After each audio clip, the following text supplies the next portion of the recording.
नमस्कार दर्शक बंधु। आज आमे आपण को आमर टी एंड एम चैनल को स्वागत जनाऊँ जो आज आमर अतिथि अच्छा श्रीमती सुजाता मिश्र जी कि जड़े रिटायर्ड प्रिंसिपल एवं जड़े जनाशुना सोशल वर्कर तांको मुहरु आज आमे सुनिया को इच्छा करूछु जे केभली भावे आजिका डेट रे पेरेंटिंग बा पिलांको गढ़िबा रो टेक्निक टा चेंज हो जाउची परिवर्तन हो जाउची एवं केवली आमे पिलांको एक सुनागरिक किंबा गोटे भल व्यक्ति हिसाब रे गढ़ी परिबा कारण आजिकाली आ पूर्व जमाना भितर टेक्नोलोजी रो फरक आसी जाइची। आजिकाली का पिला फोन टा धरिकी तांको सारा दुनिया रा खबर तांको हाथ रे रहउची सेमाने जेहेतु छुआ माइंड सेमाने टेक्नोलोजी रो सदुपयोग करूचंती किंबा कुपथ को जाउचंती ताहा तो गोटे क्वेश्चन मार्क हेकी रही जाइची। आज आमे मिसेस मिश्र को पचारि बुझिबा जे किभली भाबरे आमे पिला मानो को गाइड करबा जहा द्वारा सेमाने with technology with the help of technology गोटे भलो मनीष हेई परिबे। धीरे धीरे देखा जाउची जे हमर विभिन्न प्रकार साइंटिस्ट माने थिले जो माने कि साइकोलॉजिकल साइंटिस्ट माने थिले जो माने कि किछटा तथ्य उपस्थापन करथिले साधारण लोकन को पई जहार परिभाषा को नै कि आज आमे गोटे पिला को गढ़िबा तार को संस्कार दबा ओ ताकू घरोई शिक्षा दबा रे आमे ताकू उपयोग करूथिले किंतु एई जो टेक्नोलॉजी कर एडवांसमेंट रे आमे देखा पाऊछु जे युवपीढ़ी केतेकांशरे निजे सेल्फ सफिशिएंट हेई पारु नाहांती ओ डिपेंडेंट लाइफ लीड करबा को पसंद करूचंती। समस्त प्रत्येक क्षेत्र रे आमे टेक्नोलॉजी रो प्रादुर्भाव रे आमे धीरे धीरे हमर सभ्यता हमर संस्कार आमे भूलिबा को बसिचु किछि प्रयास मात्र चलीछि से टेक्नोलॉजी रो सहायता नहीं कि किछि प्रयास मध्य चलीछि किंतु से प्रयास केते दूर हम पिला मन को पाखरे पहुंची पारुछि किंबा से शिक्षार केते दूर तार सदुपयोग हेई पारुछि ताहा आमे मिसेस मिश्र कोठू आमे सुनिबा। मैडम नमस्कार। आमे हमरो प्रश्न आपण बाकरे रखिछु। मैडम हमकु टिके गाइड करंतु आमे किभली भाबे एई जो पीढ़ी आसुची जहा को आमे जेन जी जनरेशन बोली के ना देइछु आख्या देइछु ताहा किभली आमे ताकू एई परिप्रेक्षी रे जो परिप्रेक्षी आमे आपन आगे उपस्थापन करू किभली भाबे आमे ताकू आज के डेट रे ताकू परिचालन करिबा ताकू प्रैक्टिकल लाइफ रे यूटिलाइज करिबा रे स्पेशली सेते बेले आज का टाइम रे सेते बेले आमे देखुछु जे बापा एवं माँ उभय वर्किंग गोटे टाइम थिले जते बेले बापा काम को गले माँ घरे रहउथिले किंतु एबे बापा एवं माँ उभय वर्किंग आ न्यूक्लियर फैमिली रो कांसेप्ट ही ग्रो करिछि। सेई टाइम रे सेई सिनेरियो रे आमे कोन करिबा जे हम पिला माने जो माने जेनजी जो माने जन्म होउचंदी कि जे पेरेंटिंग प्रोसेस टा हमरो सटीक भाबरे रहबो एवं से माने गोटे भलो नागरिक किबा गोटे भलो मनीष हिसाब रे मु पाठ कि से तो सेकेंडरी बट प्राइमरीली गोटे भलो मनीष हेई परिबे से माने आ भलो मनीष काहा को कहिबा तार डेफिनेशन भी हमकु जणाइबे। धन्यवाद मते किछ कहया को सुजोग दैथारु। तो गोटे पिलार मनीष हवा उपरे बा तार कोनोसी भी एडवांसमेंट उपरे सबुठु गुरुत्वपूर्ण दायित्व बा कर्तव्य पेरेंट्स बा बापा मां कर कहीं पिलाटी को से जन्म देइछंती एवं बहुत किसी आशा नहीं कि स्वप्न भी देखिछंती कि एमती मो पिला एमती हबो कि कौन हबो बट सबुटा डिपेंड करे आम उपरे माने बापा मां को उपरे। जतबेले आपण मैडम कहले कि दी जण बापा मां चाकरिया जदि दी जण बापा मां चाकरिया पिला को एकदम छोट अवस्था माँ को सैक्रिफाइस करिवार अच्छी केमिति ना हुए तो छुट्टी नहीं कि बा चाकरी सैक्रिफाइस करके कहीं ना आजिकल जो आया कॉन्सेप्ट क्रेच रे छाड़िबा से सब पिला मानन पई एकदम हितकर नुहे कहीं जहाँ माँ करिबो बा बापा करिवे से तो बाहर लोक केबे करिवे नाही। आ फास्ट आमे जानिछे माँ ही पिलार प्रथम गुरु ସବୁ କଥା ସେ ପିଲା ମାଠୁ ଫାଷ୍ଟ ଶିଖେ। ଫାଷ୍ଟ ୱାର୍ଡ କହିବାକୁ ଗଲେ ମାଠୁ ଶିଖେ, ଫାଷ୍ଟ ଷ୍ଟେପ୍ ମା ଶିଖେଇଥାଏ। ତ ସେଇଠି ଯଦି ଡିଫର୍ମ ହେଲା, ପିଲାର ପର୍ସନାଲିଟି ଡିଫର୍ମିଂ ଆରମ୍ଭ ହେଇଯାଏ ଆମ ଅଜାଣତରେ। ସୋ ଆମକୁ କ'ଣ କରିବାକୁ ହେବ ନା ପ୍ରତି କ୍ଷେତ୍ରରେ କନସିୟସ୍ ହେଇ ବାପା ମାଆଙ୍କ ପିଲା ପ୍ରତି ଦାୟିତ୍ୱ ନିଭେଇବାକୁ ପଡ଼ିବ। ଏହା ନୁହେଁ କି ଖାଲି ମା ଉପରେ ନିର୍ଭର। ମା କିଛି ଦିନ ଛୁଟି ନେବ, ଯେହେତୁ ନ୍ୟୁବର୍ନ ବେବିକୁ ମାର ଇଏଟା ପ୍ରେଜେନ୍ସଟା ବହୁତ ଦରକାର। ବଟ୍ ବାପାଙ୍କର ବି ରୋଲ୍ ଅଛି, ତାଙ୍କୁ ବି ବହୁତ ସମୟ ଦେବାର ଅଛି। କାହିଁକି ବାପାଙ୍କୁ ପିଲାମାନେ ଆଇଡ଼ିଆଲ ହିସାବରେ ନେଇଯାଆନ୍ତି। ମା ଯଦିଓ ଗୁରୁ, କିନ୍ତୁ ବାପାଙ୍କୁ ପିଲାମାନେ ଆଇଡ଼ିଆଲ ହିସାବରେ ନେଇଯାଆନ୍ତି। ପିଲାମାନେ ଯଦି ଦେଖିବେ ବାପା ମାଆଙ୍କର ସବୁବେଳେ ଝଗଡ଼ା, ଖୁବ୍ କମ୍ ସମୟ ଘରେ ରହୁଛନ୍ତି, ଆସିଲେ ଝଗଡ଼ା, ସେ କିଛି କହିପାରନ୍ତିନି, କିନ୍ତୁ ସେ ଇମ୍ପାକ୍ଟ ଏତେ ପଡ଼େ ଯେ ଗୋଟେ ଗୋଟେ ପିଲା ଚୁପ୍ ହେଇଯାଆନ୍ତି, ଗୋଟେ ଗୋଟେ ପିଲା ଆଗ୍ରେସିଭ୍ ହେଇଯାଆନ୍ତି। ସୋ ଏ ସବୁକୁ ମୁଣ୍ଡରେ ରଖି ଆମକୁ ଚଳିବାର ଅଛି। ଗୋଟେ ଷ୍ଟେଜ୍ରେ ପିଲା ଆମ ଉପରେ ନିର୍ଭରଶୀଳ ସମ୍ପୂର୍ଣ୍ଣ, ଆଟଲିଷ୍ଟ 2-3 ବର୍ଷ ଯାଏଁ। ସେଇଟା ଆମେ ତାର କେୟାର ହାତରେ ନେବାକୁ ଚେଷ୍ଟା କରିବା। ୟା ନୁହେଁ କି କେହି ସହଯୋଗୀ ରଖିବାନି, କିନ୍ତୁ ଯେମିତି ଖୁଆଇବା, ଯେମିତିକି ତାର ହାଇଜିନ୍, ଏଗୁଡ଼ା ସବୁ ଆମେ ନିଜେ ଦେଖିବା। ଏବଂ ଯେତେବେଳେ ପିଲା ବିହେଭିୟର ଶିଖିବା ଆରମ୍ଭ ହେବ, ଧର 3 to 4 ଇୟର୍ସରେ ସ୍କୁଲ ବି ଯିବ, ବିହେଭିୟର ପ୍ୟାଟର୍ନ ସେ ଶିଖିବ। ଆମେ ପିଲାକୁ ତୁ କରୁଛେ, ସେ ତାପରେ ଆମକୁ ତୁ କରିବ। ଆମେ ଯଦି କିଛି ଫାଉଲ ଲାଙ୍ଗୁଏଜ ୟୁଜ୍ କରୁଛେ, ସେ ସେଇଟା ଆମଠୁ ଶିଖିଲା। ଆମେ ଯଦି ତାକୁ ବେଳେବେଳେ ପିଲାମାନଙ୍କର ସେ ପିଲାଳିଆମି ଦେଖି ଆମେ ବହୁତ ଖୁସି ହଉ, କ'ଣ ନା ଏଇ ମୋତେ ଚୁପ୍ କହିଲା, ଦେଖ ମୋତେ ଚୁପ୍ କହିଲା, ଆମେ ଖୁସି ହଉ, ସେ ବି ପ୍ରୋତ୍ସାହିତ ହୁଏ। ସେଇ ପ୍ରୋତ୍ସାହନ ଆଗକୁ ଯାଇକି 10 ବର୍ଷରେ ଆମକୁ ଯେତେବେଳେ ଚୁପ୍ କହେ, ଆମକୁ ବହୁତ ଅପମାନ ଲାଗେ। କିନ୍ତୁ ଭୁଲ କେଉଁଠି ଥାଏ? ଆମ ପାଖରେ। କାହିଁକି ସେ ଚୁପ୍ କହୁଛି ଆଉ ଆମେ ହସୁଛୁ, ସେ ବହୁତ ପ୍ରୋତ୍ସାହନ ପାଉଛି। ଏଇଟା ହେଉଛି ଫାର୍ଷ୍ଟ ଷ୍ଟେଜ୍। ତାପରେ ସେ ସ୍କୁଲ ଯିବ, ବିହେଭିୟରରେ ଗୋଟେ ଚେଞ୍ଜ ଆସିବ। କାହିଁକି? ଗୋଟେ ଫାର୍ଷ୍ଟ ଟାଇମ୍ ପାଇଁ ଏନଭାଇରନମେଣ୍ଟକୁ ସେ ଏକ୍ସପୋଜ୍ ହେବ, ଆଉଟୱାର୍ଡ ଏନଭାଇରନମେଣ୍ଟ, ଯେଉଁଠି ସେ ବାହାର ଲୋକଙ୍କୁ ଦେଖିବାକୁ ପାଇବ। ସେ ଟିଚରମାନଙ୍କ ଭିତରେ ମାଆକୁ ଖୋଜିବ, ବାପାକୁ ନୁହେଁ, ମାଆକୁ ଖୋଜିବ। ତ ଆମେ ତାକୁ ସେଇ ଅନୁସାରେ ଶିଖେଇକି ପିଲାକୁ ସ୍କୁଲ ଛାଡ଼ିଥିବୁ, କିଛିଟା ହାବିଟ୍ ଶିଖେଇଥିବୁ, ଯେମିତିକି ନିଜର ହାଇଜିନ୍ଟା ସେ କରିପାରୁଥିବ ନିଜେ ହାତରେ। ସେଟା ପ୍ଲସ୍ ଆମେ ଶିଖେଇଥିବୁ କି ହାତ ଧୋଇକି ଖାଇବୁ। এইগুଡ଼ା ସବୁ ଘରର ସଂସ୍କାର। ପିଲାମାନେ ହାତ ଧୋଇକି ଖାଇବେ, ଘରୁ ଶିଖିବେ, ନା କି ସ୍କୁଲରେ ଟିଚର ଶିଖେଇବେ। ଆମେ ଭାବୁ ଆମେ ତ 3-4 ଘଣ୍ଟା ସ୍କୁଲରେ ଛାଡ଼ିଲୁ କାରଣ ଆମେ ପାରୁନୁ। ଏଇଟା ବି ପ୍ୟାରେଣ୍ଟସ୍ କହିବା ମୋର ଏକ୍ସପିରିଏନ୍ସ ଅଛି, ଆମେ ଆପଣଙ୍କ ପାଖକୁ ଛାଡ଼ିଲୁ କାହିଁକି? ନା, ସେଇଟା ଭୁଲ। ଆପଣ ଆମ ପାଖକୁ ଛାଡ଼ିଛନ୍ତି ଠିକ୍ ଅଛି, କିନ୍ତୁ 4-5 ଘଣ୍ଟା ପାଇଁ, ବାକି ସମୟ ସେ ଆପଣଙ୍କ ପାଖରେ ରହିଲା। ତେଣୁ ପିଲା କେମିତି ଗ୍ରୋ କରୁଛି ସେଟା ମୋଷ୍ଟଲି ପ୍ୟାରେଣ୍ଟସ୍ଙ୍କ ଉପରେ ନିର୍ଭର କରୁଛି। ସେ ବାପା ମାଆଙ୍କୁ ବହୁତ ଫଲୋ କରେ, ବାପା ମାଆଙ୍କ ଅଜାଣତରେ। ମୁଁ ମୋ ନିଜର ଗୋଟେ ଏକ୍ସପିରିଏନ୍ସ କହୁଛି। ମୁଁ ସବୁବେଳେ ମୋ ପିଲାକୁ କୁହେ, ମୋତେ ଇରିଟେଟ୍ କରନା। ସେତେବେଳେ 6-7 ବର୍ଷର ହେଲା, ସେ ମୋତେ କହିବାକୁ ଆରମ୍ଭ କଲା, ମୋତେ ଇରିଟେଟ୍ କରନା। ମୁଁ ଜାଣିଲି ମୋ ଫଲ୍ଟ କେଉଁଠି ରହିଲା। ଯଦିଓ he is now grown up, ସେଇ ୱାର୍ଡ଼ଟା ୟୁଜ୍ କରୁଛି, ମୋତେ ଇରିଟେଟ୍ କରନା। ମୁଁ ମୋ ନିଜ ଭୁଲଟା ଜାଣୁଛି। ତେଣୁ ବାପା ମାଆ ପ୍ରତି ମୁହୂର୍ତ୍ତରେ କନସିୟସ୍ ହେବେ।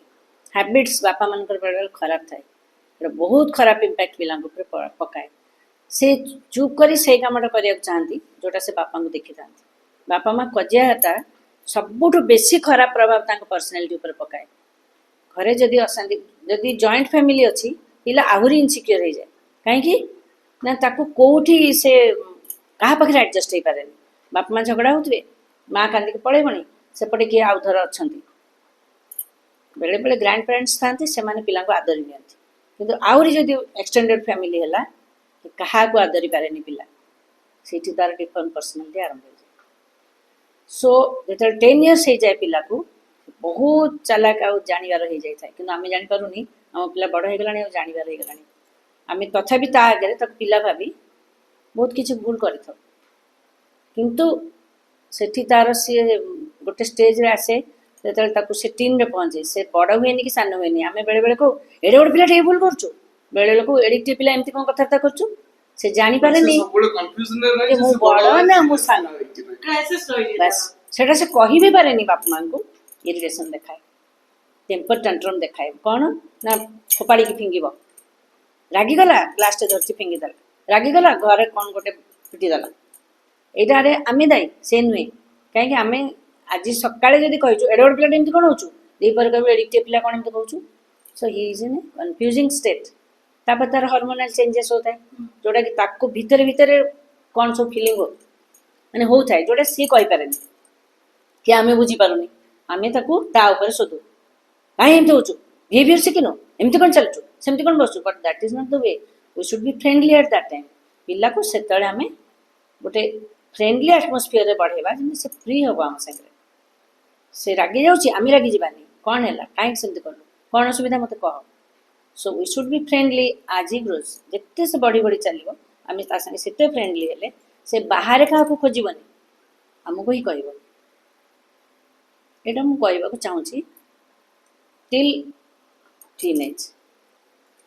ଆଫ୍ଟର ଦ୍ୟାଟ୍ ଆପଣମାନଙ୍କର ଯଦି କିଛି ପଚାରିବାକୁ ଅଛି ପଚାରନ୍ତୁ। ଆମ ଗୋଟିଏ ଜିନିଷ ବାକି ରହିଗଲା, ଯୋଉ ଟେକ୍ନୋଲୋଜିର ଇମ୍ପାକ୍ଟ ପଡୁଛି ପିଲାଙ୍କ ଉପରେ। ହଁ, ସେଇଟା ଆମର ବି ଭୁଲ ରହୁଛି।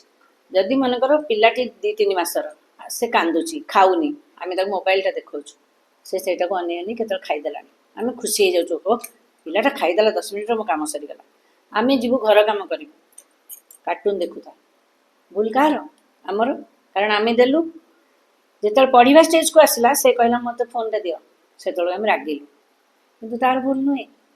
ତାପରେ ସେ ଆଉ ଟିକେ ଟିକେ ବଡ଼ ହେଲା, ଆମେ ତାକୁ ଧରେଇ ଦେଇକି ଅଫିସ୍ ଗଲୁ, ସ୍କୁଲ ଗଲୁ, ସେ ଘରେ ରହିଛି, ସେ ତାର କ'ଣ ଦେଖିଲା, ସେଥିରୁ ସେ କ'ଣ ଆହରଣ କଲା ସେ ଜାଣେ, ଭଲ ବା ଖରାପ। ତ ଟେକ୍ନୋଲୋଜି ବହୁତ ୱେରେ ଆଡ଼ଭାନ୍ସ ହେଇଛି, କିନ୍ତୁ ମୋଷ୍ଟ ପ୍ରୋବାବଲି ମୋବାଇଲ ସବୁ ପ୍ୟାରେଣ୍ଟସ୍ ଛୁଆଙ୍କ ହାତରେ ଦେଉଛନ୍ତି। ସେ ମୋବାଇଲରେ ଆଉ ସନ୍ତୁଷ୍ଟ ନ ହୋଇ ଟ୍ୟାବଲେଟ୍ ନେଉଛନ୍ତି, ତାପରେ ଲ୍ୟାପଟପ୍ ଆଉ ଟିକେ ବଡ଼ ହେଲେ ନେଉଛନ୍ତି। ସବୁବେଳେ ଆମକୁ ସମୟ ନାହିଁ ଜଗିବାକୁ କି ସେ ସେଇଟା କେଉଁ ବାଟେ ୟୁଜ୍ କଲେ। ଦ୍ୟାଟ୍ ଇଜ୍ ଅଲସୋ ଆଫେକ୍ଟିଂ ତାଙ୍କ ପର୍ସନାଲିଟି ବା ବିହେଭିୟର ପ୍ୟାଟର୍ନକୁ ବହୁତ ଆଫେକ୍ଟ କରୁଛି। ସେମାନେ ବହୁତ ଖବର ସେଠୁ ପାଇଯାଉଛନ୍ତି, ଆଣ୍ଡ ଦେ ଆର୍ କମ୍ପେୟାରିଂ, ନିଜକୁ କମ୍ପେୟାର କରୁଛନ୍ତି ଅନ୍ୟ ପିଲାଙ୍କ ସାଙ୍ଗରେ। ଆଉ ବଡ଼ ହେଇକି ଧୀରେ ଧୀରେ ସେମାନେ ବାପା ମାଆଙ୍କୁ କମ୍ପେୟାର କରୁଛନ୍ତି ଅନ୍ୟମାନଙ୍କ ବାପା ମାଆ ସାଙ୍ଗରେ। ଆଡ଼ଭାନ୍ସମେଣ୍ଟ ଅନୁସାରେ ଆଡ଼ଭାନ୍ସ ହେବାକୁ ବି ଚାହୁଁଛନ୍ତି। ସେଇଟା ଗୋଟେ ମୋର ଏଠି ଗୋଟେ ଜିନିଷ ରହିଲା, ସେଇଟା ଆମ ବାପା ମା ମାନଙ୍କର ଭୁଲ ନୁହଁ ତ। କାରଣ ବାପା ମା ମାନେ ବହୁତ ଟାଇମ ଦେଖିଲୁ ତୋର ସେ ଭାଇଟା କେମିତି ମାର୍କ ରଖିଲା, ଦେଖିଲୁ ତୋର ସେ ସାଙ୍ଗଟା କେମିତି କରିଦେଲା, ତୁ କିଛି କରୁନୁ, ତୁ ଦିନ ଯାକ ପଡି ରହୁଛୁ। ସେମାନେ ବାପା ମାଙ୍କଠୁ ସେ ଜିନିଷଟି ଶିଖୁଛନ୍ତି କି? ହଁ, ନିଶ୍ଚିତ ଭାବରେ। କାରଣ କମ୍ପାରିଜନ୍ କେବେ ବି କରିବନି, କୌଣସି ପିଲାକୁ ନୁହେଁ, କୌଣସି ଲୋକକୁ ନୁହେଁ। କମ୍ପାରିଜନ୍ ମନରେ ଗୋଟେ ଅଲଗା ପ୍ରକାର ଫିଲିଂ ଆଣେ। କ'ଣ ନା, ସମଟାଇମ୍ସ ଇନସିକ୍ୟୁରିଟି, ସମଟାଇମ୍ସ ଜେଲସି। କି ସେ ଭାବେ କି ମୋ ଦ୍ୱାରା କ'ଣ କିଛି ହେଉନି, ମୋ ପାଖରେ କ'ଣ କିଛି ଭଲ ଗୁଣ ନାହିଁ, ଖାଲି ତା ପାଖରେ ଅଛି। ଯଦି କମ୍ପେୟାର କଲ, ସାଙ୍ଗେ ସାଙ୍ଗେ ପିଲାର ଭଲ ଗୁଣଟା ବି ଦେଖାଅ, ନାଇଁ ତୁ ବି ଏଇଟା ଜାଣିଛୁ, ତୋର ବି ବୁଦ୍ଧି ଅଛି, ତୁ ବି ଚାହିଁଲେ ସବୁ କରିପାରିବୁ। ସବୁ ପ୍ୟାରେଣ୍ଟସ୍ଙ୍କର ସେଠି ଭୁଲ ରହୁଛି। କେବେ କାହା ସାଙ୍ଗରେ କାହାକୁ କମ୍ପେୟାର କରିବାର କଥା ନୁହେଁ। ଭଗବାନ ସମସ୍ତଙ୍କୁ କିଛି ନା କିଛି ଗୋଟେ ହିଡେନ୍ କ୍ୱାଲିଟି ଦେଇକି ଜନ୍ମ ଦେଇଛି, ତା ଭିତରେ କିଛି ଅଛି। ଆଉ ବାପା ମା ସେଇଟା ଫାଇଣ୍ଡ ଆଉଟ୍ କରିବାରେ ପିଲାକୁ ସାହାଯ୍ୟ କରିବେ। ଆପଣ ଯେତେବେଳେ ସ୍କୁଲ କଥା କହୁଥିଲେ, ସେତେବେଳେ ଗୋଟେ ପ୍ରଶ୍ନ ମୋ ମନକୁ ଆସୁଥିଲା। ଆପଣ ନର୍ସରୀ ଟିଚର୍ସ ଟ୍ରେନିଂର ପ୍ରିନ୍ସିପାଲ ଥିଲେ, ଆପଣ ମହର୍ଷି ବିଦ୍ୟା ମନ୍ଦିର ଭଳିଆ ସ୍କୁଲରେ ଟିଚର ଥିଲେ ବହୁ ବର୍ଷ, ଏବଂ ଆପଣ ବହୁ ଲୋକପ୍ରିୟ ଟିଚର। ଆପଣଙ୍କ ଷ୍ଟୁଡେଣ୍ଟ ମାନେ ଏପର୍ଯ୍ୟନ୍ତ ଆପଣଙ୍କୁ ବହୁତ ମିସ୍ କରୁଛନ୍ତି। ତେବେ ଗୋଟେ କଥା ମତେ ଜାଣିବାକୁ ଇଚ୍ଛା, ଆପଣ ଦେଖିବା ଭିତରେ ବାପା ମା ମାନେ ଏମିତି କଣଟା ମାନେ ତାଙ୍କ ଅଜାଣତରେ, ଜାଣିକି ତ କୋଉ ବାପା ମା ଭୁଲ କରନ୍ତିନି, କାରଣ ଗୋଟେ ପ୍ୟାରେଣ୍ଟିଂ ଗୋଟେ ପ୍ରୋସେସ ଜଣେ ଗୋଟେ କାମ କରୁଛି ତ କିଛିଟା ଫ୍ଲ ରହିବ ହିଁ ରହିବ, ନୋ ୱାନ୍ ଇଜ ପରଫେକ୍ଟ। ସେମାନେ ଏମିତି କଣଟା ଫ୍ଲ ତାଙ୍କର ଥାଏ ଯୋଉଟାକୁ ଗୋଟେ ପିଲାକୁ ଗୋଟେ ଭଲ ମଣିଷ କରିବାରେ ବାଧାପ୍ରାପ୍ତ କରିଥାଏ? ବହୁତ ଭଲ ପ୍ରଶ୍ନ ଆପଣ ପଚାରିଲେ। ସେଇଥିରେ ହେଉଛି ବେଳେବେଳେ ବାପା ମା ମାନେ ବହୁତ ପଜେସିଭ୍ ହେଇଯାଆନ୍ତି। ବହୁତ ସେମାନେ ତାଙ୍କ ପିଲାଙ୍କୁ ଓଭର ଏଷ୍ଟିମେଟ୍ କରନ୍ତି ଆଉ ବେଳେବେଳେ ଅଣ୍ଡର ଏଷ୍ଟିମେଟ୍ କରନ୍ତି। ଏ ଦୁଇଟା ଫ୍ୟାକ୍ଟର ବହୁତ ପ୍ରଭାବ ପକାଏ ପିଲା ଉପରେ, ଟିଚର ଉପରେ। କାରଣ ଟିଚର ଭାବେ ଟିଚର ଜାଣିଛି ପିଲାର କେତିକି କ୍ୱାଲିଟି। ବାପା ମା ମାନେ ଓଭର ପୋଜିସନରେ ହାଫ୍ ମାର୍କ ପାଇଁ ଦେ ଟ୍ରାଏ ଟୁ କ୍ୱାଲ କଣ୍ଟେଷ୍ଟ, ଅନ୍ୟ ପିଲା ସାଙ୍ଗେ କଣ୍ଟେଷ୍ଟ, ହାଫ୍ ମାର୍କ କାହିଁକି କଟିଲା, ସେଇଟା ଠିକ୍ ନୁହେଁ। ଟିଚର ଦେଇଛି ମାନେ ସେ କିଛି ଭାବିଛି। ଓଭର ପୋଜିସନ୍ ବି ଭଲ ନୁହେଁ, ଅଣ୍ଡର ଏଷ୍ଟିମେସନ୍ ବି ଭଲ ନୁହେଁ, ଯେଉଁଟାକି ମୁଁ ମୋର 30 ବର୍ଷ ଚାକିରି ଭିତରେ ହାଭ୍ ଏକ୍ସପିରିଏନ୍ସ ଏ ଲଟ୍। ବାପା ମା ମାନେ ବେଳେବେଳେ ଭାବନ୍ତି ମୋ ପିଲା ସବୁ ପିଲାଙ୍କଠୁ ଉପରେ, ଏବଂ ସେଇ କଣ୍ଟେକ୍ସଟରେ ସେ ପିଲାକୁ ଦେଖୁଥାନ୍ତି, ଅନ୍ୟ ପିଲାମାନଙ୍କୁ ସେମାନେ ହେୟ ଜ୍ଞାନ କରନ୍ତି, ଯେଉଁଟାକି ପିଲାଙ୍କ ଭିତରେ କମ୍ପାରିଜନ୍ ଆଣିଦିଏ। ସେଇଠି ପିଲାର ଯେଉଁ ଗର୍ଭଭାବଟା ଆସେ ସେ ତାକୁ ବେଳେବେଳେ ମିସଗାଇଡ୍ କରେ। ଆଉ ବେଳେବେଳେ ଏଇ ଯେଉଁ ହୀନମନ୍ୟତା ବା ଇନସିକ୍ୟୁରିଟି ସେଇଟା ବି ବାପା ମା ମାନେ ମୋ ପିଲା ପରା ଏମିତି ତାର କିଛି ହବନି ସେଇଟା ବି ପିଲାକୁ ବହୁତ ଖରାପ ପ୍ରଭାବ ପକାଏ। ମୋ ମା କି ମୋ ବାପା ଆସି ସ୍କୁଲରେ କହିଲେ ମୋ ଦ୍ୱାରା କିଛି ହବନି, ସେଇ ସବୁ କମେଣ୍ଟସ୍ ପ୍ୟାରେଣ୍ଟସ୍ ମାନେ କରିବା କଥା ନୁହେଁ ବା ଟିଚର ମାନେ କରିବା କଥା ନୁହେଁ ବେସିକାଲି ପିଲାଙ୍କ ଆଗରେ।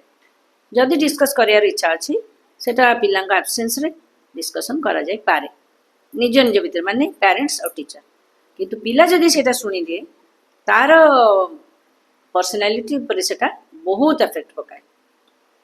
ସେ ଇଧର अग्रेसिव ହେଇଯାଏ ହଁ ନହେଲେ ବହୁତ ହି समस्या या फिर ଚୁପ୍ ହେଇଯାଏ। इंट्रोवर्ट ହେଇଯାଏ। ଓ ମୋର ଗୋଟିଏ ପ୍ରଶ୍ନ ରହିବ, ଆମେ ଯୋଉ ଡିଷ୍ଟିଂଗୁଇଶ ଆମେ କରୁଛୁ ସବୁବେଳେ ଇଏ ଭଲ ପିଲା ଇଏ ଖରାପ ପିଲା, ତାକୁ କୋଉ ବେସିସରେ?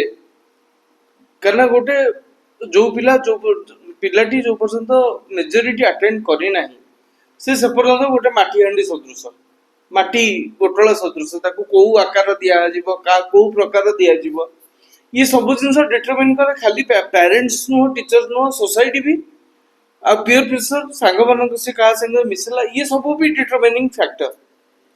ତ ଆମେ ସେଇ ଜାଗାରେ ଗୋଟେ ପ୍ୟାରେଣ୍ଟସ୍ ହିସାବରେ ସେ କ'ଣ ଗୋଟେ ପ୍ୟାରେଣ୍ଟସ୍ ତା ପିଲାକୁ କୋଉ ହିସାବରେ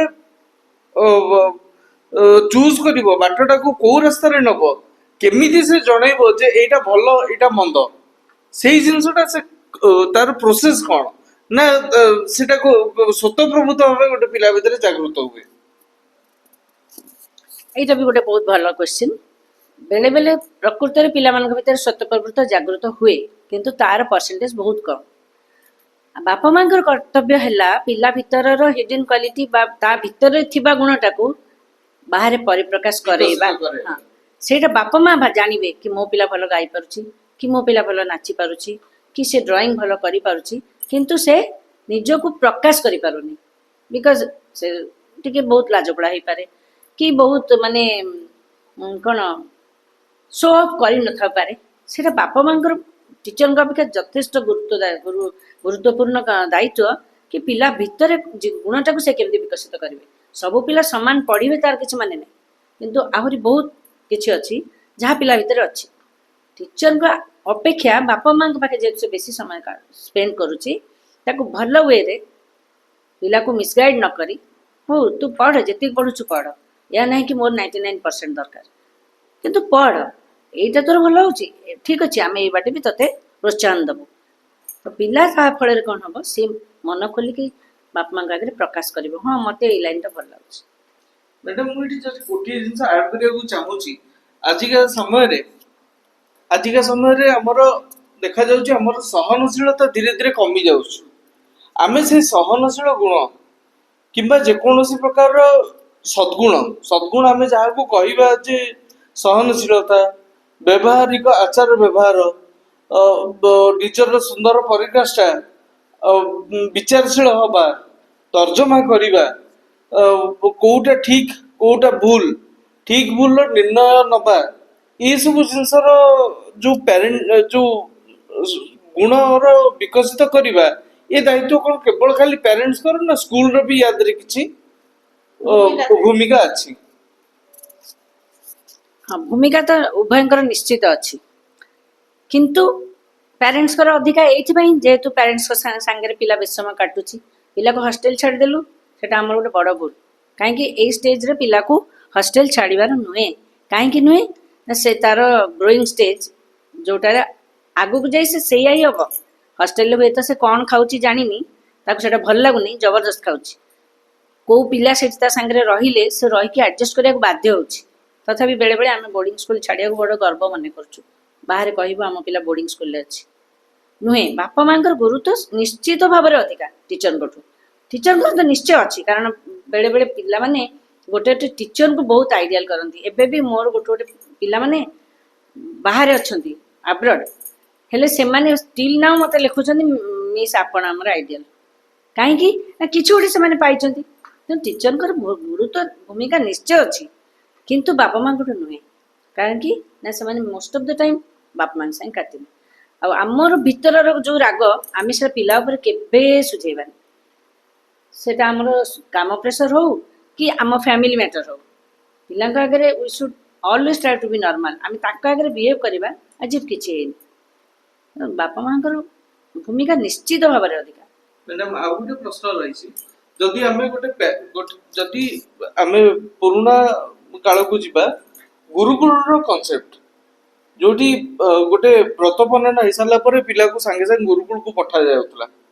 व्रत वर्णन माने कौन से ब्राह्मण पिला व्रत होनथिले कि क्षत्रिय पिला व्रत होनथिले सेटा गोटे व्रत बोलिके आमे ताको धरे नउतले जे सेटा होचे तार ब्रह्मचर्य से विद्या आरंभ करिया पेंका ताको संपूर्ण अधिकार प्राप्त दियागला से गुरुंगठू विद्या आरंभ करिवो सेतबेले कांसेप्ट से तो पूरा कांसेप्ट रे ही से गुरुकुल टू बाहर रहउतला।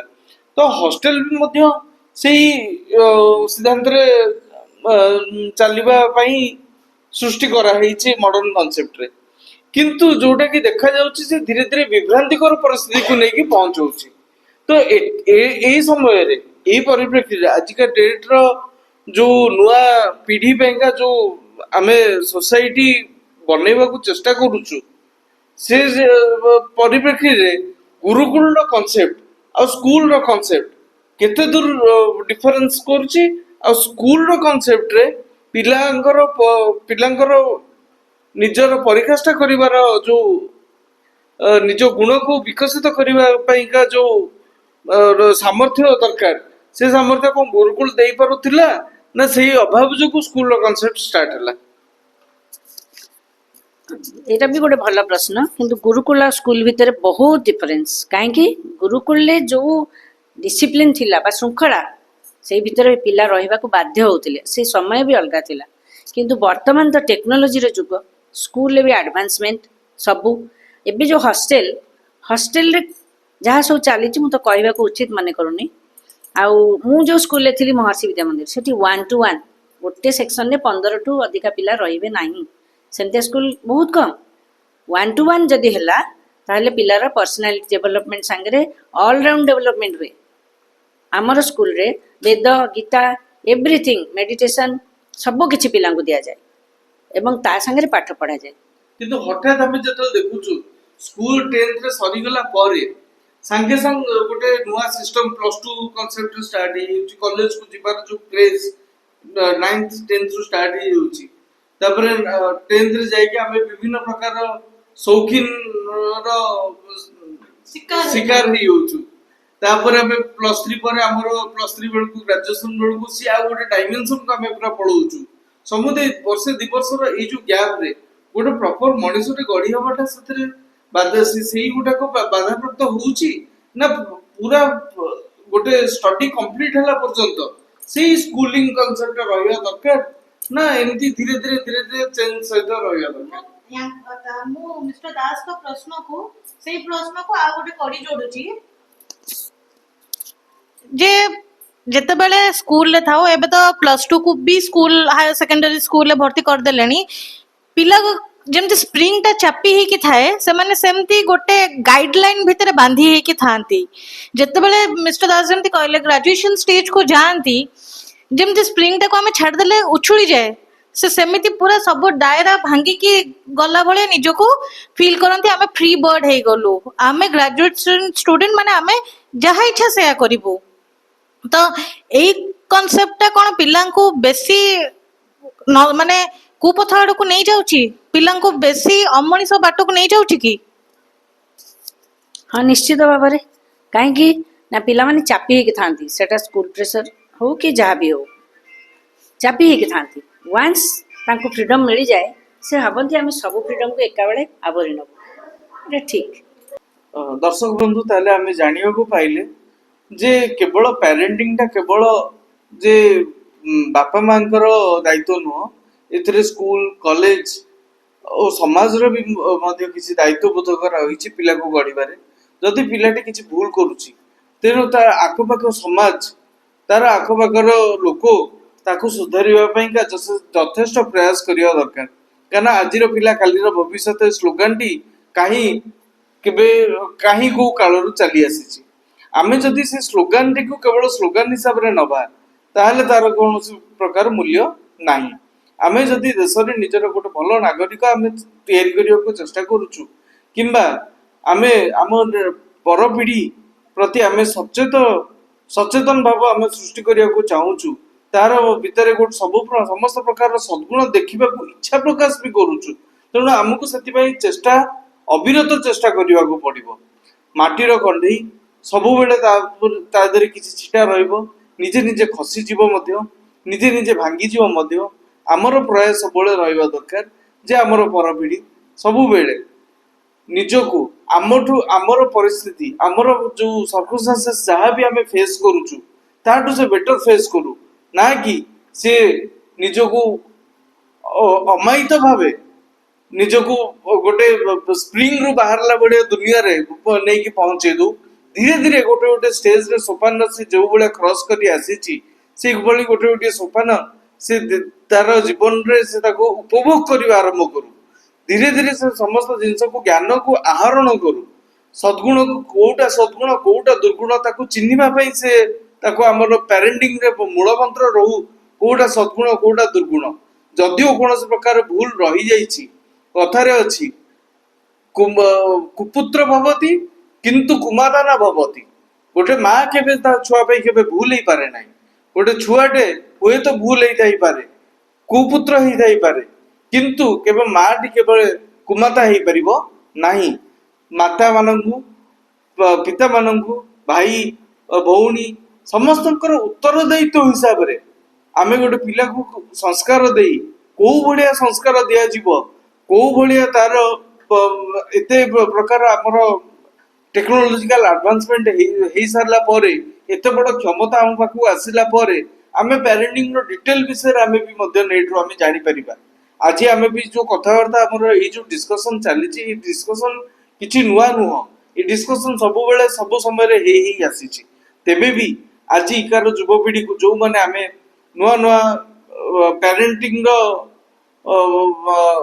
अवस्था रे पहुंची ताको प्रति गोटे मेसेज रहू जे छुआर समस्त प्रकार सद्गुण जहाँ भी आम पाखे अच्छी आमे ताकू किपरि भाबे छुआर गोटे पिलार माइंड रे आमे उपस्थापन करि परिबा भल प्रेजेंट करि परिबा आमे पिला को जन्म दे परिबा किंतु तार कर्म आमे दे परिबा नाही आमे तार कर्म को सुधारिया पई का संस्कार दरकार को भलिया संस्कार आसीबो किपरि भाबे संस्कार आसीबो आमे ता ऊपर सब प्रकार समय आमर कार्य व्यस्तता मध्य आमको सब समय बाहर करी आमको तापे सजग होई रही ताकू गोटे भल मनीष भल नागरिक जोटा कि भल सेंस हिसाब रे कहया गले सी कार अकारण रे क्षति करू नथिबो सी घास काटू कि घोड़ा चढ़ू अकारण रे कार क्षति न करू एई भलिया परिस्थिति रे आमे जदि नै कि गोटे पिला को उत्तीर्ण करै परिबा